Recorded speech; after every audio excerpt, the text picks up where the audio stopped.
Tēnā. Tēnā koe, Mr Speaker, tēnā koutou, te whare paramata. Delighted to support this excellent bill.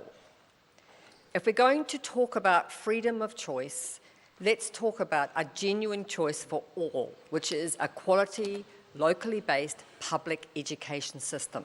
It is not giving double the money per student to failed experiments that are not accountable and are not required to focus on the excellent curriculum that has, as a previous speaker said, worldwide recognition. And only in the last 2 weeks have we seen why this bill is important. Now, this bill is important because we've just had the evaluation of the first round of charters by Martin Jenkins Associates. I don't know a lot about them. They don't seem to be educational experts, and they certainly were not assisted by the government refusing to allow them to do a comparison between charter schools and state schools. But Martin Jenkins Associates said that in terms of curriculum, which is what this bill is about, that one of the weakest areas in the new first round of charter schools was the lack of innovation in the curriculum. So the whole modus operandi, the whole rationale for this failed international gambit called charter schools was innovation.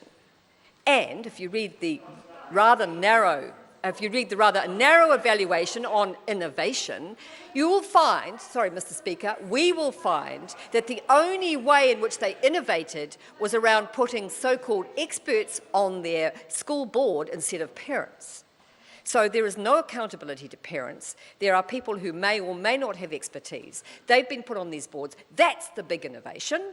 But there was acknowledgement by the evaluators that there was a lack of innovation around curriculum. So that makes it pretty clear that the stated objective of so-called offering some new wonderful choice to marginalised students in the education system is not being met in the first round, and the evaluation doesn't even talk about achievement, and it will not allow comparison between schools. So bills like this come to the House because... Order. Can I ask members on both sides to stop the crosstalk and let the member get on with the speech? Well, fortunately, Mr Speaker, I have an ear infection. I can't hear what's being said to me on my left the member's here. not missing much, but it does make it difficult. I can hear white noise, and I use that word advisedly.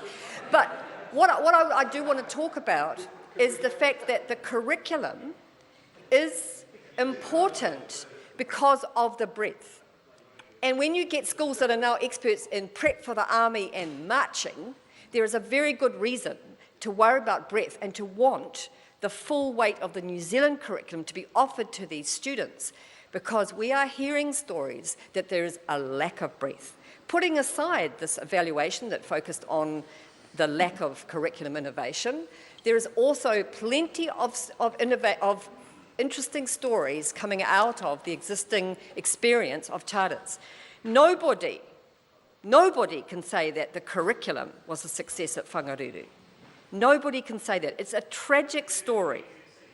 Having spent time in the north and talked to people who are intimately involved, it's a sad story of a school because the authorisation board for this failed experiment allowed them to open when they were clearly not ready, not in curriculum terms and not in many other terms.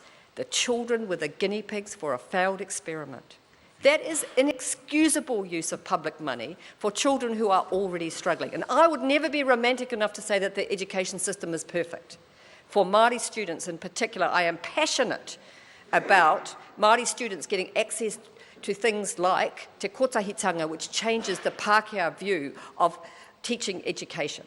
But I'm getting the message that it's time to go, 1 minute. So what I will say about this bill is part of a number of efforts by many opposition people to try and make sure that we uphold what is good in our system, that we protect what is valuable, and that we do not allow failed experiments to undermine the New Zealand curriculum. Because actually our kids deserve better than what's happening. They deserve better than what we're hearing from the charters.